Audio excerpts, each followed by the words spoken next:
नमस्कार, मैं सुरेंद्र श्रीवास्तव लोकनाथ से। डालते हैं आज की खास खबरों पर नजर।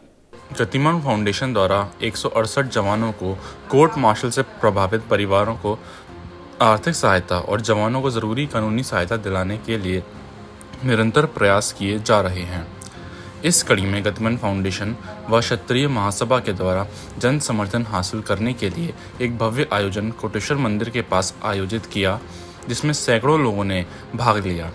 साथ ही सर्वोच्च न्यायालय में जवानों का पक्ष रखने वाले वरिष्ठ अधिवक्ता डॉक्टर A.P. सिंह को भी मुख्य अतिथि के तौर पर आमंत्रित किया गया था, परंतु वे किसी कारणवश लेट हो गए।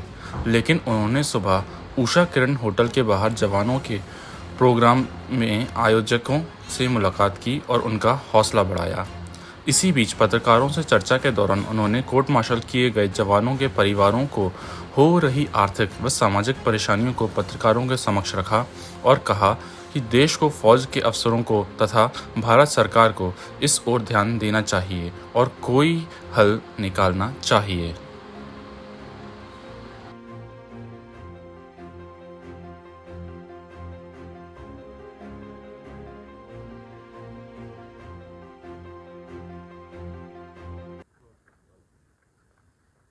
तो ये जो फाउंडेशन है ये 168 जो जवान है कार्य कर रहा है।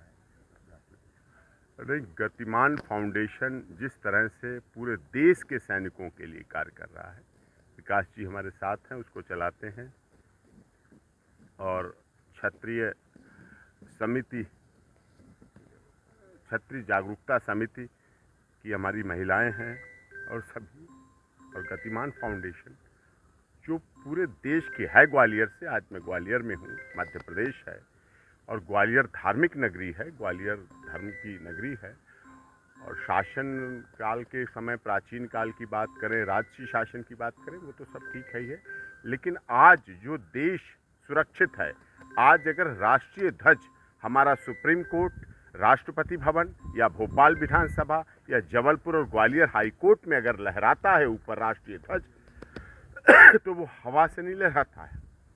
वो हमारे देश के सैनिक जो शहीद होते हैं, सीमा पर शहीद होते हैं, उनके त्याग और बलिदान और तपस्या है, जो उन परिवारों की तपस्या है, जो हमारे देश की महिलाओं ने ऐसे बच्चे, ऐसे भाई, ऐसे पिता, ऐसे पुत्र, ऐसे सभी पैदा किए, जो सीमा पर शहीद होके आते हैं और तिरंगे में लिपट के आते हैं। उनके त्याग, बलिदान और तपस्या की वजह से राष्ट्रीय ध्वज लहराता है।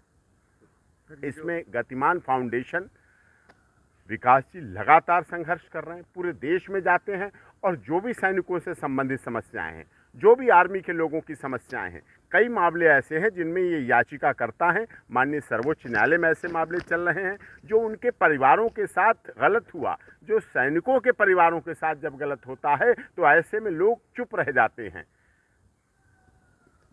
कोर्ट जब चाइना में डोकलाम होता है या पाकिस्तान की सीमा पर होता है या सर्जिकल स्ट्राइक होता है, तब तो दुनिया सराहना करती है। लेकिन जब एक परिवार उसका गांव में, शहर में, नगर में, छोटे कस्बे में पीड़ित होता है, तो उसके लिए माफ़ कीजिएगा ना मीडिया।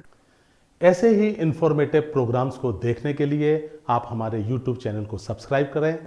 साथ ही आप हमारे Facebook पेज व अन्य सोशल मीडिया के प्लेटफॉर्म से भी जुड़ सकते हैं।